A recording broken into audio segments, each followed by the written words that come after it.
Bienvenidos y bienvenidas a Cuerpos Multifónicos. Herramientas corporales para la práctica musical. Un podcast diseñado y producido por el equipo de investigación musical, corporal y escénica Lapsus Lab. Lapsus Lab. Para acompañar, enriquecer y cualificar la práctica diaria de instrumentistas, músicos de cualquier edad, mujeres y hombres, instrumentistas y cantantes aficionados, estudiantes, profesionales, profesores, músicos de alto rendimiento, talleristas de programas de formación artística e integrantes de grupos de música de cámara, de bandas o de orquestas sinfónicas o empíricas. Bienvenidos y bienvenidas a Cuerpos Multifónicos. Herramientas corporales para la práctica musical.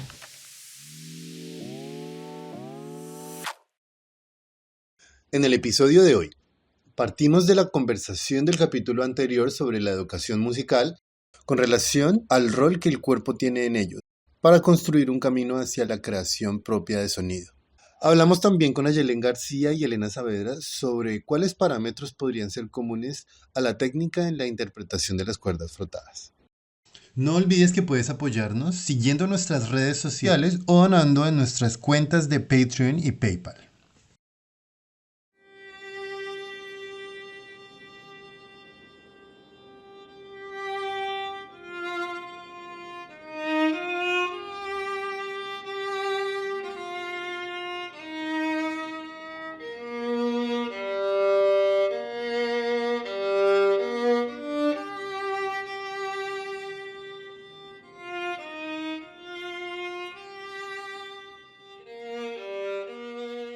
Bueno, vamos a continuar esta conversación en que estábamos sobre nuestras experiencias como músicos y como docentes en la música.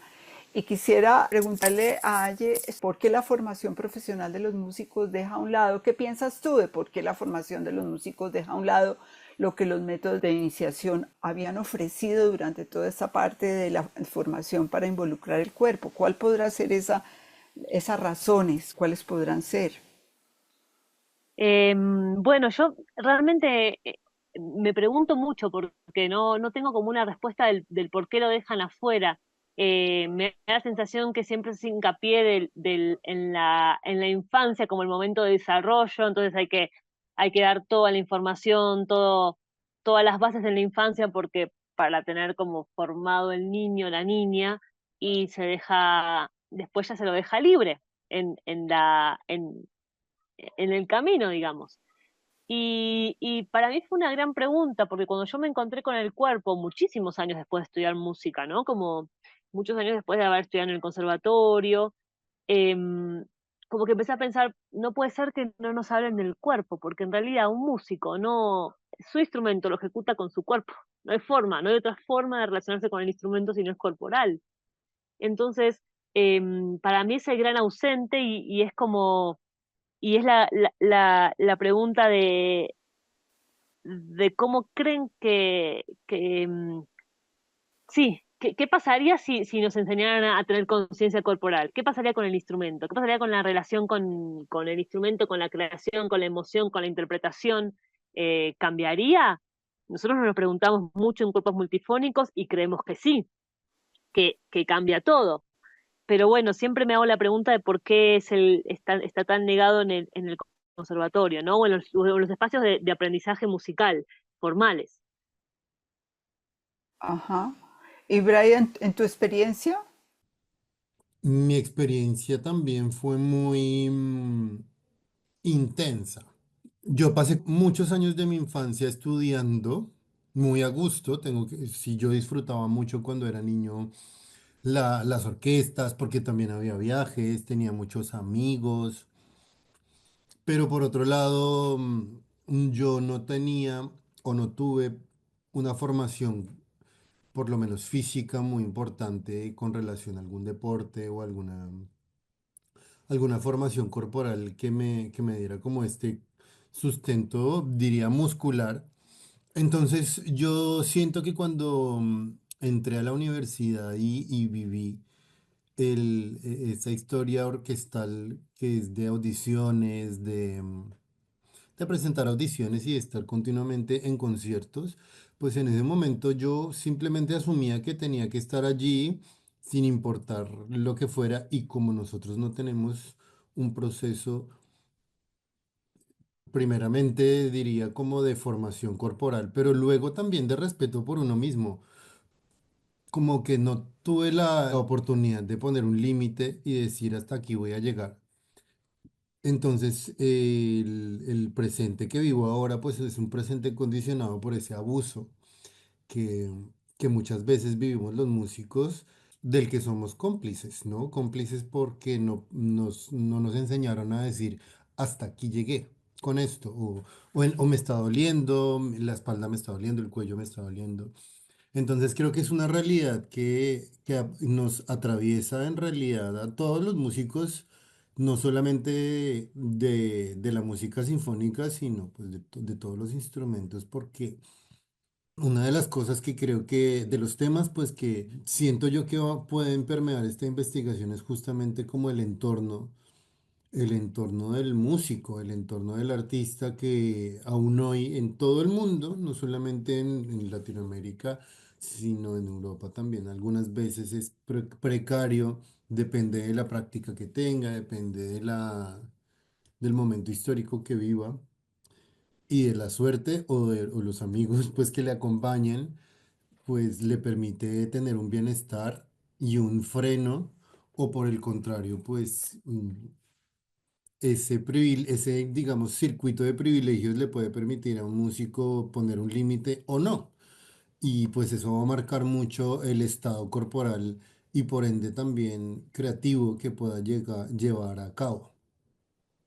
Claro, a mí me parece que hay dos cosas muy importantes para diferenciar de lo que también nosotros venimos trabajando, que creo que abordamos desde dos lugares. Uno es la conciencia del cuerpo para la interpretación, para mejorar la creación, para todo esto, ¿no? Que es una conciencia que se trabaja para adquirir, ¿no? Como decir, bueno, a través de diferentes métodos corporales uno puede adquirir conciencia y mejora su relación con el instrumento a través de la mejora del cuerpo. Y la otra es cuando uno ya, sí, como tu experiencia, como mi experiencia, que también ya tengo unos dolores crónicos que a veces es bastante complejo el tema, como de, sí, que uno no sabe si va a poder tocar 40 minutos seguidos sin que le duela, y eso me parece como también complejo a nivel emocional. Eh, y esto ya cuando ya uno, esto que decís vos, no puso límites, no se cuidó, también uno mismo no se cuidó, sintió el dolor, lo dejó, igual había que practicar, siguió practicando, no, o no lo agarró a tiempo, lo que sea, y ya está el dolor ahí, y eso ya es otra cosa, ¿no? Ese es el momento en el que ya uno, eh, que nos pasa a la mayoría de los músicos, y ya no es la parte bonita de la creación y la relación con el cuerpo, sino la relación con el dolor, que ya es otra cosa, digo, que ya se pasaron todos los avisos y ya uno se descuidó y llegó a esto. Yo quisiera intervenir ahí un poquito porque resulta que ahora en esta etapa de mi vida, de tercera edad, digamos lo que se llama, decidí aprender a tocar el violonchelo. El cello es un instrumento, pues Ayelen lo sabe por las cuerdas, ahora nos contarás un poco sobre eso, que es muy exigente en términos justamente de eso, del tiempo que uno, y ese tiempo que tienes que estar sentada sin que te duela nada. A mi edad, pues es más corto.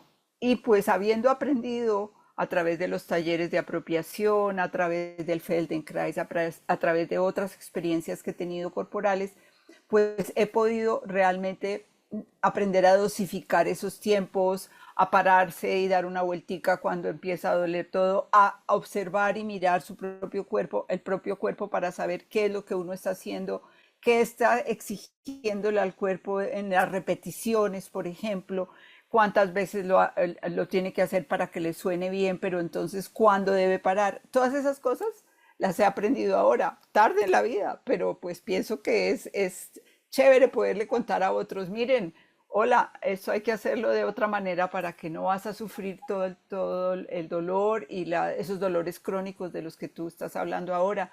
Pues eso es muy importante, ¿no?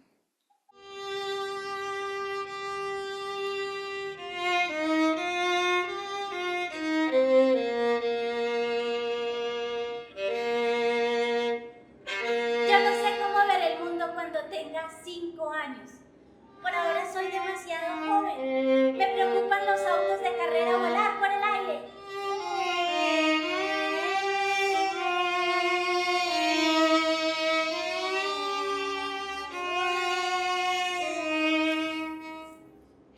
Que mi mamá tenga tiempo para verme jugar. Que mi carita feliz tenga corona. Que mis lágrimas duren menos de 11 minutos.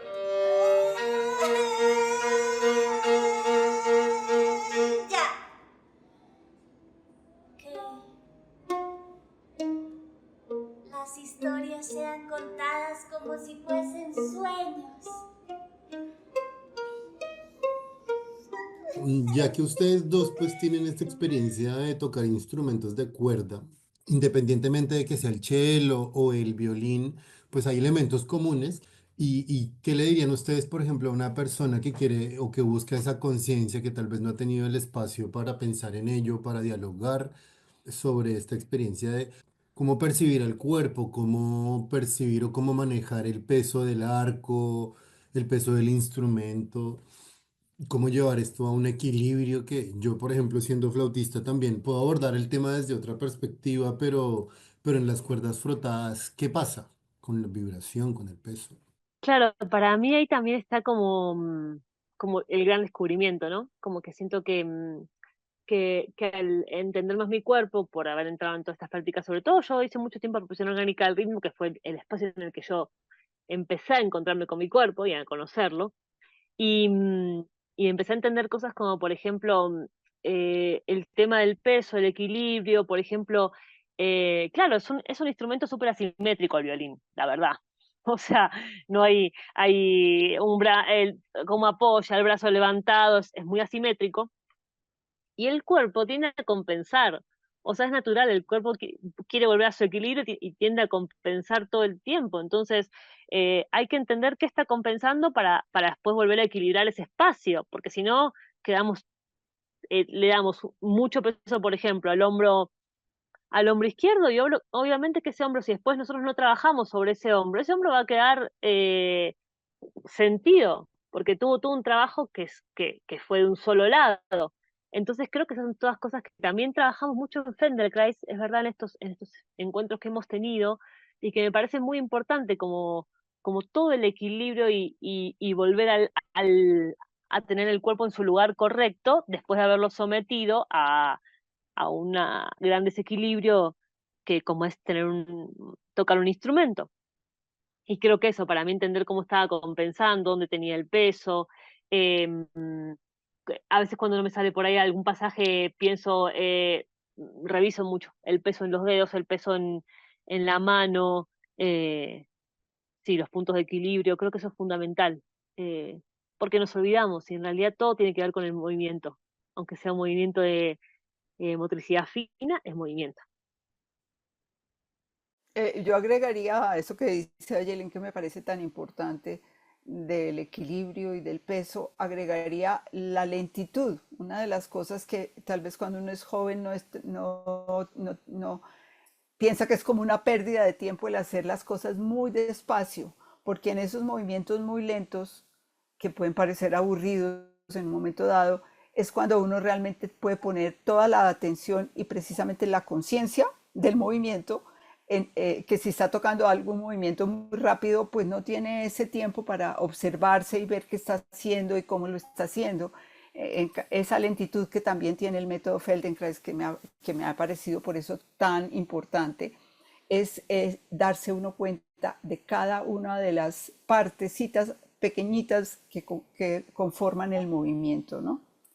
Y es que en realidad lo que planteamos desde cuerpos multifónicos es la experiencia y vivir momentos de conciencia y de investigación, de búsquedas, de preguntas con relación a cómo es, qué está pasando en el cuerpo, no solamente antes, ¿no? Porque es algo que pasa, por ejemplo, hay muchos espacios que ofrecen una fisioterapia para músicos, que es una preparación muscular, una activación muscular antes de tocar el instrumento, sino que también nos planteamos ese mismo proceso durante la práctica sonora. Y yo creo que eso es algo que hace único este laboratorio y también lo que pasa después, ¿no? Tener esa oportunidad, por ejemplo, que ha sucedido en los laboratorios que hemos vivido de poder escribir, registrar qué es lo que pasó cuando estábamos tocando, qué me dijo mi cuerpo, ¿no? Y lo menciona mucho Elizabeth en los laboratorios de Feldenkrais, de escuchar todos los pensamientos, todas las sensaciones, las emociones que aparecen durante la intención de sonar, la intención de querer decir, la intención de construir una trayectoria, por ejemplo, de sonido, de un vibrato, de un piano, de un diminuendo, que son elementos que uno podría pensar que son muy de la técnica musical, pero que en general pues son acciones musicales también en lo que habla y describe Beto Villada en el episodio y en toda la construcción de lo que es la apropiación orgánica del ritmo, que son estas acciones musicales que son un desarrollo y un devenir pues de la energía, ¿no? Que ella misma se va construyendo, se va transformando en una cosa que es un momento único, ¿no? Y que tiene que ver con esa energía vital que nos atraviesa en cada instante y que depende de muchos momentos y circunstancias, del espacio en el que vivimos, de cómo nos sentimos en ese momento del presente. Porque creo que es aquí donde aparece la idea de lo creativo,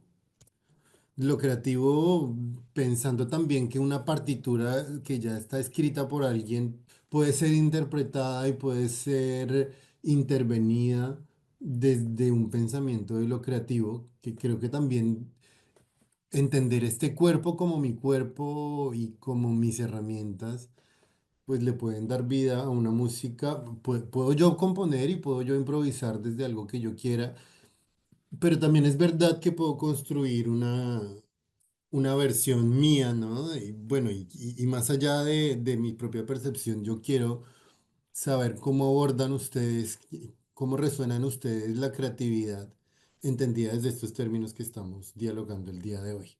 Te escucho y me recuerdo mucho en el laboratorio en cuerpos multifónicos, el que hicimos en la Universidad Nacional acá en Colombia, y, y el tema de la interpretación, ¿no?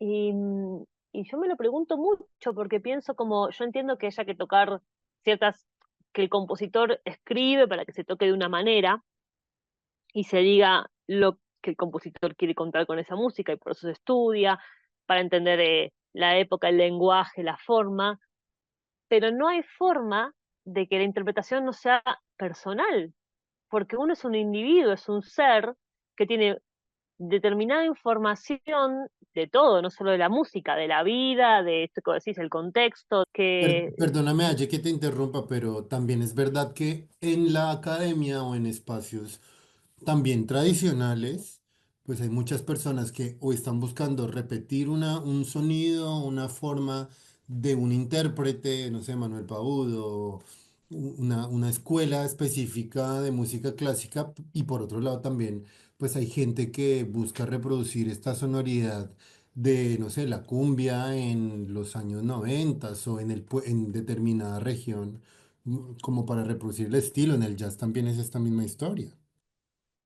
no, claro, o sea, a mí me parece que sí y que también por ahí se empieza, ¿no? Copiando, o sea, uno aprende mucho, así, escuchar un solo y hacer exactamente lo que hace el solista en ese solo, hay una cantidad de información impresionante, o sea, es la forma que uno aprende.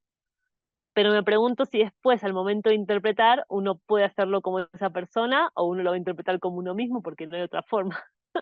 No sé si se entiende lo que quiero decir. Claro, claro. Sí, sí. O sea, no sé si hay camino no sé, me lo pregunto. Y sí creo que esto de la copia me parece fundamental igual. Yo me pregunto si es accidental, porque también creo que es o me da la impresión de que es una intención diferente la de tener una versión propia, ¿no? Como, claro que hay que aprender, hay que repetir para conocer los estilos, para conocer las formas. Y no sé si hay muchos músicos que han tomado o que tienen esa oportunidad de decidir como, mira, pues yo quiero crear a partir de esta obra, ¿no? A partir de este estilo. Yo quisiera agregar ahí, estoy totalmente de acuerdo con lo que ustedes están diciendo, pero pensaba mientras los escuchaba que, por ejemplo, hay grandes intérpretes. Hace poco leí la biografía de Pablo Casals, por ejemplo, que llegan a tener un estilo propio, pero porque han logrado encontrarlo después de mucho trabajar obras y dedicarle mucho tiempo a, por decir, a Juan Sebastián Bach o a Beethoven. Y entonces, o por ejemplo el caso de Glenn Gould, cómo llegó a ser un intérprete, además experto en grabaciones, que hacía sonar un piano como si fuera un clavecín por su manera de tocar. Entonces uno piensa que de pronto, digamos, los intérpretes en general, algunos tratan de imitar, otros tratan de tener su propio estilo, y yo creo que muy pocos, solo unos muy grandes intérpretes llegan a tener, como quien dice, por decirlo de esa manera, un estilo propio. Esa es mi percepción de eso. Una cosa que yo he descubierto o la sensación que tengo recientemente es que las posibilidades entre la música y la creatividad son es de verdad infinitas, afortunadamente. Tengo la percepción de que para muchas personas es una obligación también como repetir lo que otra persona hizo porque era increíble o porque, no sé, cualquier motivo. Y también es verdad que en muchos espacios pues hace falta hablar de esta creatividad, ¿no? Eh, Hablando y mencionando, no, refiriéndome específicamente pues a los espacios musicales, pero un poco también para dirigir esta conversación de cuerpos multifónicos, de investigar con relación a esta riqueza tan grande que hay, de entrar en territorios de lo creativo, que es entender la música como parte de la vida, como parte de un escenario, ¿no? Una de las cosas que no pasan mucho en los espacios musicales es entender esta música como un hecho escénico, como una acción. Y yo creo que Ayelén, por ejemplo, es una mujer que tiene una experiencia muy grande. Ahora estás trabajando también con La Barca y estás en varios montajes escénicos como parte de la Mañosa banda de teatro, en todos los montajes en los que ha hecho parte como violinista, pero también como actriz. Entonces, pues me gustaría que nos contaras cómo ha sido esta experiencia tuya y cómo abordas tú la creatividad. Como que en esto que decís vos de que la creación en la música es infinita y la posibilidad en la música es infinita. Em, por ejemplo, a mí también me pasa que yo como docente, yo desde que tocan cuatro notas los hago hacer música, los hago crear a mis estudiantes, ¿no? Si tocan cuatro notas, ya les pido que escriban frases, que inventen frases. Eh, Como me parece que la creación es muy importante para el desarrollo artístico. Y creo que sí, esto viene un poco de otras artes, porque hay otras artes en las que la creación está presente siempre, ¿no? No sé, en el teatro mm, desde adolescente hago teatro porque siempre me llamó la atención y siempre se improvisa, está como esto en el juego, está todo el tiempo la creación, ¿no? Desde el día uno se hacen improvisaciones, se trabaja sobre la creación en estructuras, como que está, está mucho más aceptado y se trabaja desde ahí. Y en la música yo creo que me he pasado casi toda la vida sin crear, tal vez sin desde la interpretación, pero sin crear como sin crear música, por ejemplo. También yo trabajo ahora con Dalú Ensamble, que es un colectivo interdisciplinar de mujeres artistas, y hacemos creación colectiva en música, que también es otro viaje. Entonces, sí creo que hay todo un mundo de la creación que alimenta todo que se alimenta de muchos lugares y desde las artes escénicas es otro lugar donde abordarla.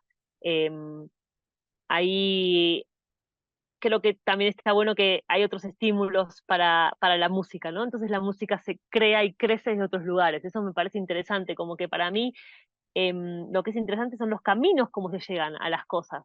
Entonces hay un camino es solo hacer música desde un lugar, taca, taca, y después hay otros caminos que son como desde la interseccionalidad de las artes, que lo que hace es generar estímulos para mí, ¿no? Es como, bueno, yo estoy en un espacio de teatro, recibo otro tipo de estímulos y la música nace de esos estímulos. también puede ser desde las letras, la poesía, como que siento que son los caminos de la creación esos.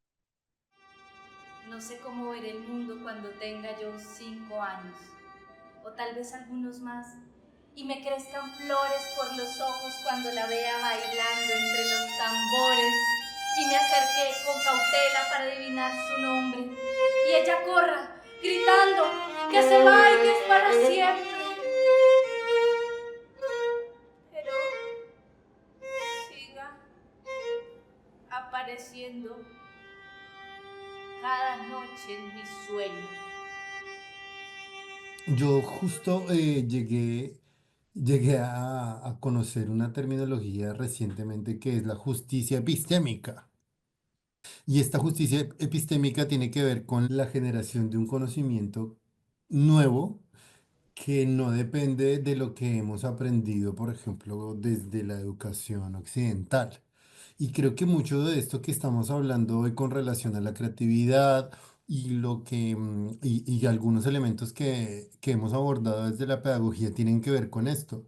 Porque siento yo, no sé, Elena, tú qué pienses, pero muchas de las circunstancias en las que nos encontramos en momentos de la práctica musical están relacionados con un escuchar el presente, escuchar lo que pasa cuando estamos tocando y esto se manifiesta pues de unas formas que tal vez no conocemos antes, ¿no? Si mi llamado es cantar, si mi llamado es decir un texto, si mi llamado es acompañar a alguien que dice un texto o si mi llamado es moverme tocando, ¿no? Pero cuál es mi llamado?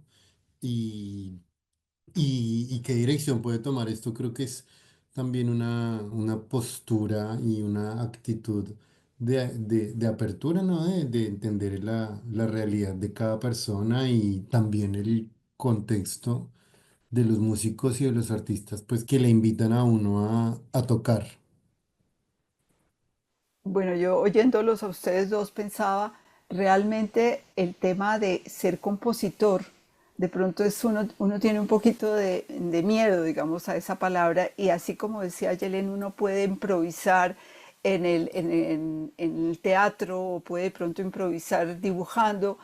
Estamos como más limitados o creemos que estamos más limitados al ser compositores y tratar de componer algo eh, realmente como con una estructura o con un sentido que uno piense que comunica algo. Entonces realmente yo creo que nos falta un poco más de libertad a la hora de poder expresar lo que queremos expresar y estamos más condicionados a un determinado estilo o a una determinada forma musical que no puede pasar lo mismo de pronto en otros ámbitos artísticos y por eso estamos con menos recursos a la hora de hacerlo.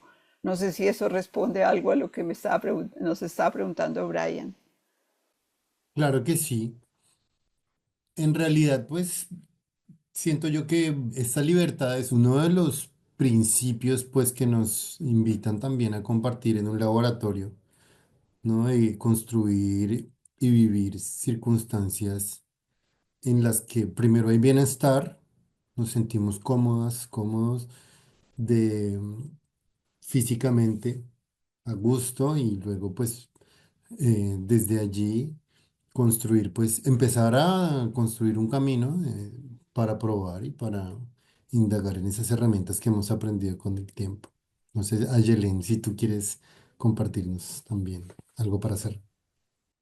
Sí, justo les quería compartir una frase, la verdad, que estaba leyendo, retomando la cartilla de cuerpos multifónicos del primer laboratorio, que es también pueden acceder todos los que quieran, y me parece en esto de lo que es la conciencia corporal y la relación con el instrumento, una de las participantes del taller, que es violinista de muy chiquita, que estudió también en el Conservatorio de la Universidad Nacional, que toca en la Sinfónica, les pedimos después del taller que haga una evaluación de lo que les pasó. Y ella nos compartió esto, que me parece muy importante también para como ir dándole una vuelta a todo esto que venimos hablando, ¿no? Y ella dice, las barreras que tengo con mi instrumento no las resuelvo leyendo libros o tocando muchas horas al día como una máquina. estoy segura que si me reconcilio con mi cuerpo, lo amo, lo cuido, lo muevo, lo siento, lo acepto y me apropio de él, se va a conectar con mi mente y mi conciencia, y ahí tendré muchas respuestas a los limitantes en el momento de ejecutar mi instrumento. Creo que es un poco un resumen importante para toda la charla, ¿no? Como esto que nos comparte esta compañera. Eso está genial. Bellísimo, pues muchas gracias a ustedes por esta nueva conversación y gracias a las personas también que nos escuchan desde sus hogares o donde estén. Muchas gracias, qué placer compartir con Gracias. ustedes. Yo creo que cuando tengas 5 años, el mundo habrá cambiado para mí.